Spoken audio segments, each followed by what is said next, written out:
And now, Michigan Reimagined with Chris Buck.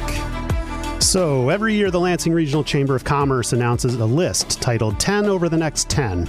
And this year's winners were recently announced. Here to discuss what that award means, how it's earned, and why it's important are 20% of this year's winner.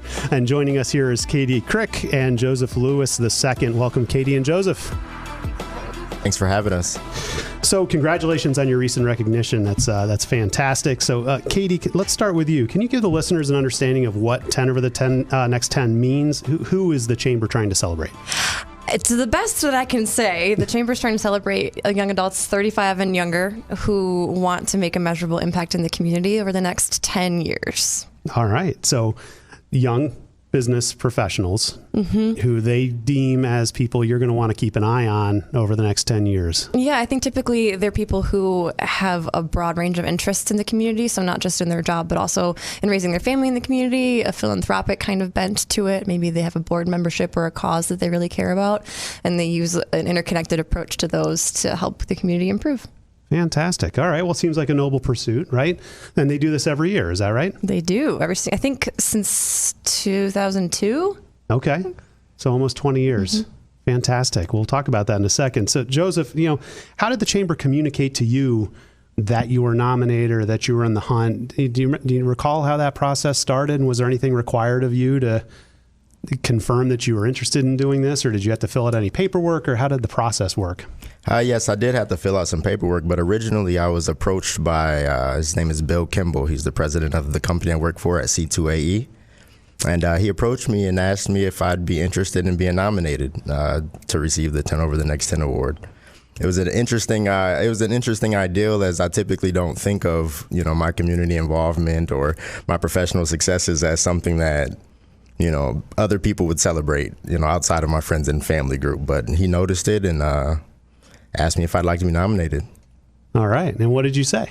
I said yes, sure, absolutely. I was extremely excited about it and honored to be thought of in that way or recognized for my contributions to the community or my successes. Wonderful. And you mentioned that there was some paperwork to knock out. What kinds of things were they asking you to do? They asked questions about different organizations that we've been involved in or different personal successes or traits that we have that have attributed to our professional achievements. It took like 8 hours. I don't know how long you spent on it. It took me quite a while too. Yeah. An entire day. So it was a deep biography kind of the things that you do. And then you mentioned earlier on that was it, right? It wasn't just about professional achievements, but it was raising families or being a community member, philanthropic endeavors, things of that nature. That asked for mentors too that you could point to or things like that. It was complex, I would say. It was. At 30, you don't realize how many different mentors you've had or different contributions you've made or organizations you've been a part of or, communicated with over the years. Well, that's great. And even if you hadn't been selected, that probably was pretty refreshing, right? Because sometimes we get so busy, we don't pause to reflect on really the answers to those questions. Hopefully you found it a little centering and kind of wow, I never really thought that I'd taken so much, or I've never been asked these questions so overtly before. Was it kind of zen a little bit? Yes, it was quite centering. It was definitely refreshing to reflect on how many people have been in my corner. Right. I'd say. That's great. So if you're in the Lansing region, you can see the fanfare of how it was announced. There are social media and websites and blasts and things of that nature. But, how were the winners publicized? How were you notified that you won? And was there any kind of a ceremony, or is there any kind? Well, I mean, in the age of COVID, we are recording this in October of 2020, so in the pandemic. But kind of how did it go? Did you know each other who had won, or were you aware of the people that had been nominated that didn't win? Kind of how was it all communicated, and what was the announcement like? The Chamber definitely tried to capitalize on the nice weather, and they had a mixer for the same day the announcements were made, and so anybody who was in the Chamber and went to the mixer was able to watch the ceremony or the podcast from the venue where we were. And it was cool. They had the previous winners. They assigned each previous winner a winner for 2020. And so that person did a little bit of a biography on you and then announced it. But I was actually talking to somebody when I was announced, so I didn't even know that I won. And I started getting calls from friends. Like, congratulations. Is that right? What do you mean? I don't know. Yeah, I wasn't even aware of it. And ironically, Joseph and I reconnected. We went to middle school together in a Lansing public school. And so we were at the mixer and we were like, hey, what's up? Didn't even talk about the fact that we were nominated. So to find out later was pretty cool. That's great. It was really cool. And you had fallen out. You hadn't seen each other through high school and college. Well, Joseph was a troublemaker and I was a nerd. So we didn't really ran in different circles. Right. But you ended up in the same place. It's true. Yeah. Sad. Both in Lansing, both won in 10 over 10. That's fantastic. Congratulations. So, sorry, I just need to ask this. So, did the winners win anything specific other than the notoriety and the stigma and of being a 10 over 10? Well, I was pretty excited last week. I got a invite to the university club, dues free for a year, which is pretty cool. Sure. Yeah, we get a free year-long membership, which is awesome. And Karen Graneman, who's the president of the U Club, is, I think, a big supporter. I think she might even be on the panel that selects the winners. And so, connecting with her is awesome. I'm excited about the hot tub they have. Apparently, the locker room's pretty cool. Okay, so free membership and then, again, all the notoriety of doing that. So I have to ask, did either of you research prior winners and kind of get an idea? So, okay, these people won 10 years ago and here's where they are now. And is the chamber, if you did any research like that, is the chamber any good at calling in? And is your success assured at this point now that you've been dubbed this phenomenon of Lansing? I don't know, Katie, did you do any research? I didn't actually. I didn't do any research before, but what has been cool is that the alumni network is so strong. So it just so happened that sort of the players in the circles where I run typically have at least one winner in them. And they've called and said, congratulations, I did this. My favorite alumni is Eric Larson. He's the director of Impressions 5 Museum downtown. And so we had a reason to talk the next day. And he mentioned that he was a previous winner, which is really cool to see that he has taken that and, gone on the nonprofit route. So there's some truth to it, but I'm sure there's also some potential pitfalls we could run into. Well, I'll tell you, I did some research. And I'm not going to roll through the alumni registry, but I would tell you that there are some very prominent, business leaders and attorneys and, captains of industry and nonprofits, as you mentioned, and elected officials, politicians. And so this is a pretty good prognostication of your future success. So I think, you're amongst great company and you should be really proud of what you've done. Thanks. So Joseph, we got to talk about, your pedigree or your resume that lets you earn this title. So you mentioned your company, but talk a little bit more about your company, talk about your involvement in the community, hobbies, things that you do to give back. Man, it was, as you said, it was refreshing to go back and reflect on some of the things that I did. A lot of it was about, uplifting my community. I've had a lot of motivation from, maybe about 19 years old or so to be a pillar in my community and just kind of uplift people, especially to make people financially empowered, right? A lot of people don't understand the concept of being, I guess I learned a concept called New Rich, reading a book called The 4-Hour Workweek at a young age, written by Tim Ferriss. And he talks about how we all have an ability to live a really extraordinary life and do some pretty cool things like travel the world or take extended vacations or own, wonderful cars and homes. But you don't need a ton of money to actually do it. You just kind of have to strategize and plan properly to do it, right? Okay. So I was exposed and able to create enough finance and passive income for myself at a young enough age that I'd started to be able to achieve those things.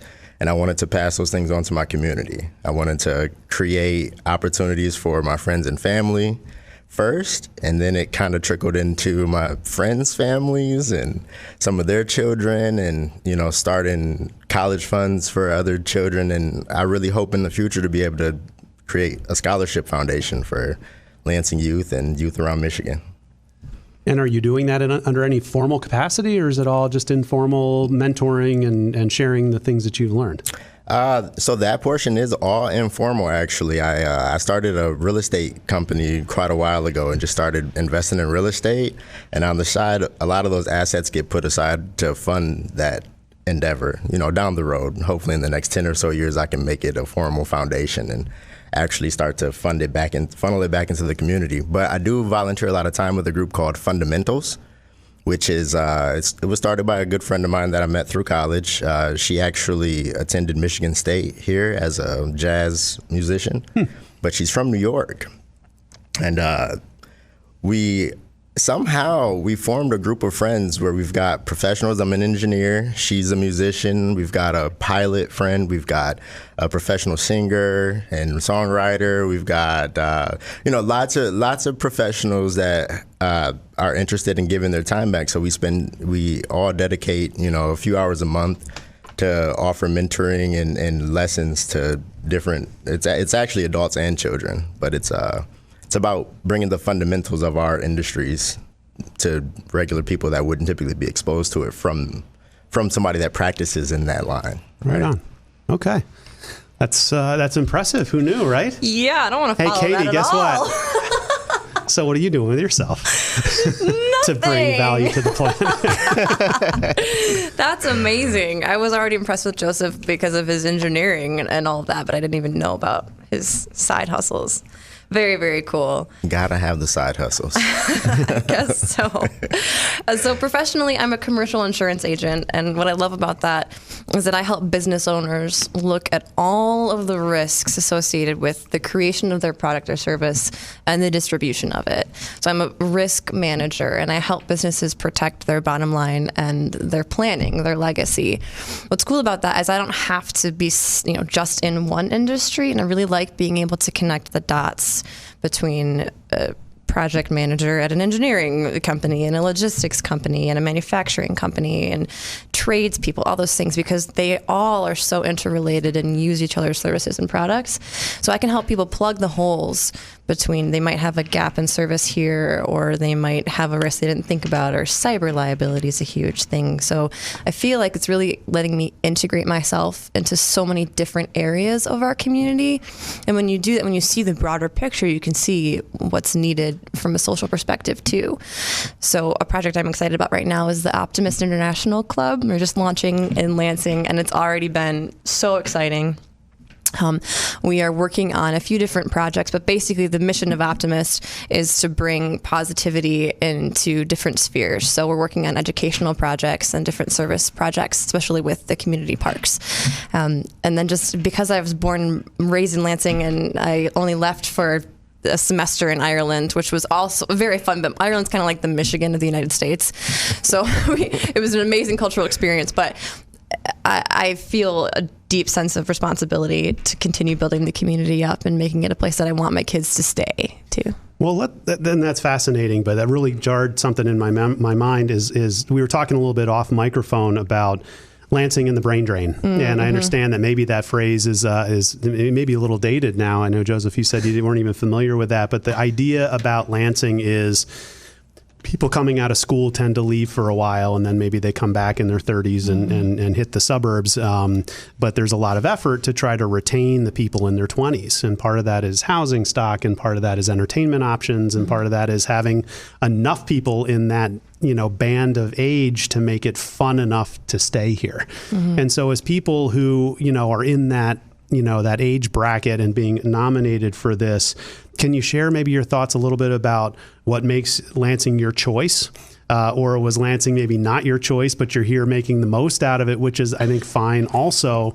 But what can Lansing do to kind of get their hooks into maybe friends of yours that you wish were still here that left? I don't know. Take it any way you want. But Joseph, do you want to talk a little bit about, kind of being a young professional in Lansing? And does it satisfy all your needs, or are there things you wished we had that were different? That's a good question. I think it's a really important topic for the city of Lansing and even just mid-Michigan in general. But people in my age group and demographic, we like to have a lot of fun. Me and my friends, we like to travel a lot. And I think a main reason we go away so often is because there are a lot more fun things to do outside of here. So I think bringing more, more venues that are appealing to young professionals, And, maybe the 25 to 30 crowd would definitely be a move in the right direction. But professionally, I think, Lansing's an interesting place because we were heavy into manufacturing for so long. And I mean, the last decade has been a transitional state for us. Correct. Right. Mm-hmm. So now we're moving out of people being bred to be working in manufacturing. And now, people are more focused into technology and creativity and expressing themselves in different ways. So, but I think a lot of great things are being in the works here in Lansing to support it. I think the one thing would be free public transportation.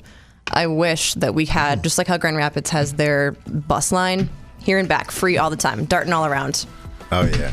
Okay. Now, that makes a lot of sense. I mean, I've talked to many people who say, it's 2020. Do I really still need to own a car and maintain it? I don't want to, I forget my bus pass everywhere. I don't want that anymore. Just hop on, hop off. Okay, Right. makes sense. Well, we've been talking with Katie Krick and Joseph Lewis II, who are 10 over the 10 winners from this year's Chamber of Commerce list, and I really appreciate you joining us and sharing your stories. Thanks for having us, Thanks a lot, Chris. Chris.